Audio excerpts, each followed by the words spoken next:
سلام سلام نايفست ميتب تخطتلت حواتي كمنيهم دحنا دخم أنا كبير أمك مسكن سلامية هم تعني سلام زله وسلام تكون لي بعلت من تسفاية نزا فيديو تكتتل حواتي شير لايك سبسكرايب ناقولكم تباراتاتنا خاولبي إلى مسكن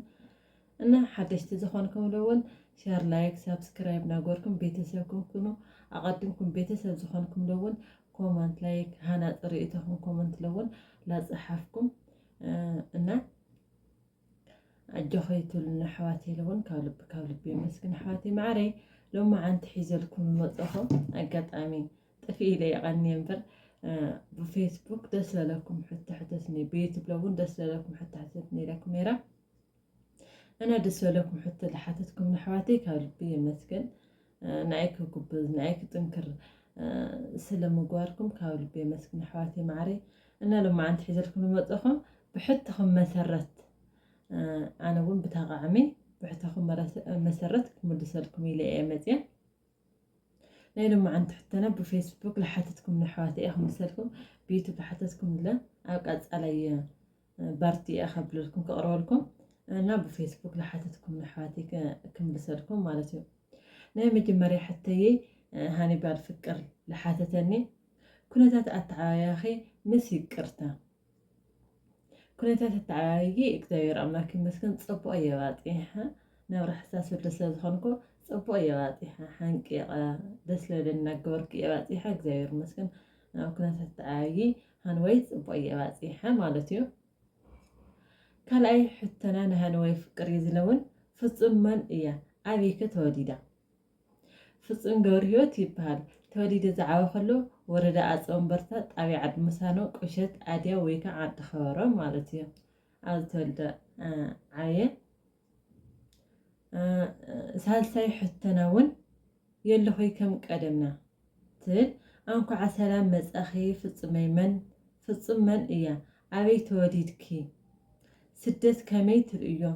أب سدت انتاي كسيبكي سدت بموزأخي تقيمكدو قوديكي يا أخلك بسرعة بلسي تاهي للخو إيش قال لي معري قدمي حتخي فصمني يقولوا له فصم قريتي له أفتنا هانبال مليسلك قال لي معري فصم قريتي بهال عبيت وديد كدون أو وردا زلون مليسلك أنا هانبال حاوي مليسلك سدت كامي تريا سدت نعيي صبؤيو እግዚአብሔር ይመስገን ሕማቅ አጋጢምና ይፈልጢ እግዚአብሔር ይመስገን ስደት ናይይ ጽቡቅዩ ሕማቅ ለይረኸብ ኩላይ ትርፍ ጽቡቅ ማለት እዩ ሕማቅ አጋጢምና ይፈልጢ ሻዛለ ማዓንቲ እግዚአብሔር ይመስገን ጽቡቅ ናይ ስደት ማለት እዩ ኣብ ስደት እንታይ ከሲብኪ ቁጥሪ ሓደ ዕላማ ያሳኺያት ለምጣን ናብ ስደት ኣሳኺያ ካልኣይ ነገር ደሞ ሰብ ከሲበ ማለት እዩ ኣብ ስደት ብዙሓት ሕዋተይ ብዙሓት መሓዝተይ ብዙሕ ነገር ከሲበ ኣብ ስደት በመውፃኢ ጠቂመን እምበይ ኣይጎድአኒ እግዚአብሔር ይመስገን ማለት እዩ እሺ ኣብ ስደት በመውፃእኺ ጠቂመክ ዶ ጎዲእኪ ይኣኽለኪ ብስርዓት መልሲ እተይለ ስደት ጠቂመኒ እዩ ዚላ ስደት ጠቂመኒ እምበይ أي بركلي أي كسر كلي نعيقن تقيم من نقدر مسكن إلكيا مستن تأيش أسدت أنتي كسيك زلكني خاسي واللمبر أي كسر كلي سدت نقدر مسكن لا سدت دمت أن علامة الزنارني تعلمي سل السخعه سل الاتناد اللبي للسخعه نقدر مسكن سدت كسي واللمبر أي كسر كلي لأي مالتيو يلا هيك مقدمي تملي سلك خوان تسفاي قبر قال لي معري يعني مثلا حتى مو بسنتي قعمس ساتنين مالتي قال لي انا سرحتني عن اللي او ذوانتي توي معري او هيوتك زحزن كله معالتن تحقوس كله معالتن بفلي تذكرا الله اخدو او تخوينو ابي معزه ኣብ ህይወተይ ዝሓዘን ኩሉ መዓልቲ ህዝቢ ትግራይ ክፍደል ተሎ እዩ ኣሽዑ ዝተሰምዐኒ ማለት እዩ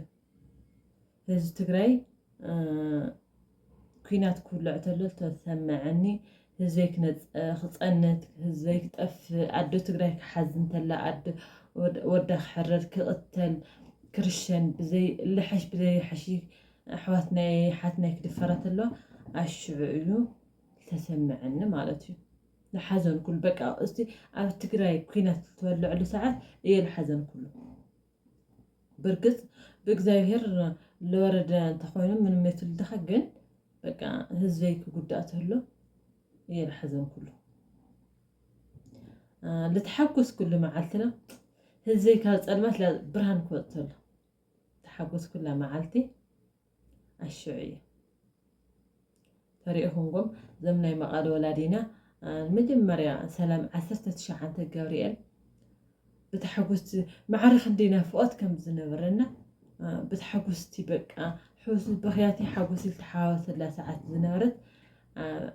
19 ገብርኤል ጥሪ ተገገ ኣሽዑ ማለት እዩ ልተሓጎስክዎ ሽዑ ኣለ ህዝበይ ካብ ብርሃን ናብ ፀልማት ካብ ፀልማት ናብ ብርሃን ክወግሕ ተሎ ብጣዕሚ ኣሽዑ እየ ዝተሓጎስ ኩሉ መዓልትለ ማለት እዩ ጓልኒ ብላዕበይ ብእግዚኣብሔር ሕጉስቲ እንድየ ግን ብልናኣሰለ ኣብቲ ሽዑ መዓልቲ ተሓጒሳ ቲትወይ ካልኣይ ሕተኸ ሂወት ንዓኸ እንታይ እያ ብኸመይ ትገልጥ እያ ሂወት ንዓየ ፅብቕቲ እያ በእውነት ካብ ተወልዲ ዝዓበኹላ ክሻብ ዝዕለተ ሎሚ እግዚኣብሔር ይመስገን ፅብቕቲ እያ ንዓየ ቅድሚ ህዚ ሕማቅ ኣጋጢሙና ይፈልጥ እየ ተጓንፎ ኣጋጢሙና ይፈልጥ እየ ካብ ህዚ ለ እግዚኣብሔር ይፈልጥ ንዓየ ሂወት ፅብቕቲ እያ ቲትወይ ተመሊስልከ ኾኳን ተስፋ ይገብር ጓልነዋ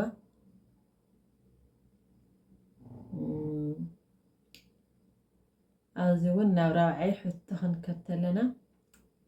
ናይ ራብዓይ ሕቶ ዝተሓተትክዎ ፀጋ ብርሃን ፍፅመይ ዝፈትወኪ የኔ ጠንካራ ፀግሸይ ብጣዕሚ ዘኽብረኪ ዝፈትወኪ ሓፍተይ ይቐኒለይ ኣነ እውን ብጣዕሚ ዝፈትወኪ ዛንቤተይ ቃደመይ ሕቶ ስደት ብምውፃእኺ እንታይ ተማሂርኪ ስደት ብምውፃኢ ፅቡቕ ተማሂረ ብዙሕ ነገር ተማሂረ ጓልኒ ስደት መምህር እዩ ሕማቕ ዘይምህረካ ፅቡቕ ዘይምህረካ ካብቲ ሕማቕ ፅቡቕ ኢኻ ክትመሃር ትኽእል ኣብ ስደት ብዙሕ ተማሂረ ብትኽክል ሓደ እኳ ዋላ ይመልኣ እዮም በይ ኣብ ስደት መፅየ እንታይ ተማሂረ ኩሉ ወዲ ሰብ ዘሎ እንድዩ ግን ቃል ኣምላኽ ተማሂረ ኣብ ስደት መፅየሲ ክለኪ በስምኣም ለኣብነሲ በስምኣም ንስ ኢለ በስምኣም ደቂ ገለንበይ እንታይ ካብ ልበሃል ክሻ መጨረሻስ ኣይፈልጣይ ነይረ ግን ኣብ ስደት መፅየ ግን ተማሂረ እያ ስለዝኾንኩ በስምኣም ለኣብነት ኳስ በስምኣምስ ክኢለ ማለት እዩ ቃል ኣምላኽ ተማሂረ ኣብ ስደት መፅየ ማለት እዩ ብልናእሲ ብዙሕ የተማሂረ ብካሊእ ብዙሕ የተማሂረ ግን ታለበለትኒ ግን እሳ ፅቡቕ ተማሂረ ካልኣይ ሕቶ ናይ ፀግሸይ ኣብ ስደት ዝኸሰብክዮ ኣሎ ዶ እወ ዝኸሰብክዎ ትለምፀኒ ዕላማ እየ መኽሰበይ ዝኸሰብክዎ ካብ ስደት ኣብ ዓደይ ዝነበረኒ ፀጋን ኣብ ስደት መፅእ ክቐርፎ ተለኹ እቲ መኽሰበይ ንሱ እዩ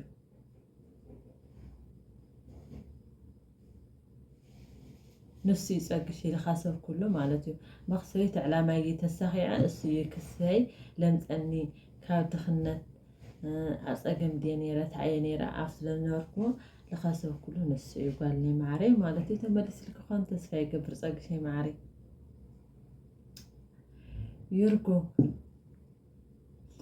ይርጉ ወይ ማዕረይ እውን ማለት እዩ ለስሓቃት እንሕቶ እያ ደስ ለለትኒ ዘስሓቃትኒ በዓልቲ ሓዳር ድኺ ሰበይቲ ሓወይ ክትኮኒ ደልየ ሲንግል ተኾንኪ እኽኽ ተማፀለይ ድኽ ደሊኺ ተማፀለይ ደሊኺ ማለት ሰይ ጥዒ ሰይነክ ጥዒ ሓወለክ ማለት እዩ ናይ ለፍቅር ፍርሃት እግዚኣብሔር ዘለዎ ሰበይ ዘኽብረለይ ሰበይ ተኽብረለይ ሰው ከም ዘኽብረሉ ርግፀኛ እዩ እና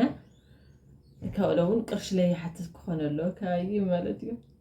ኣነ ዓርሰይ ክኽእል ኣለኒ ንሱ እውን ዓርሲ ክኽእል ኣለዎ ማለት እዩ ግን ኣብ መንጎና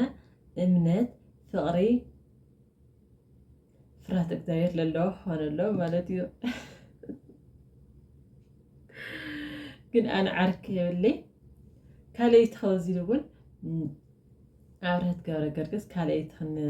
ይርግወይ ማለት እዩ ኣብርሀት ሲንግል ለኺላትኒ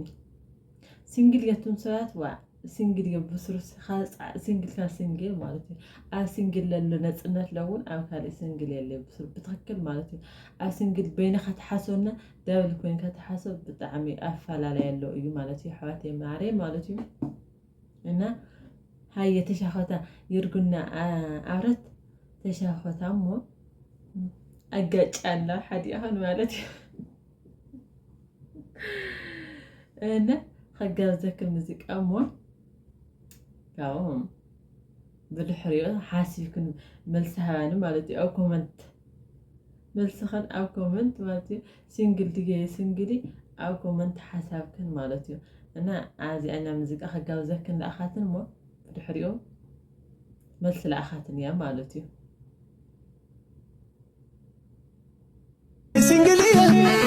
ሲንግልየ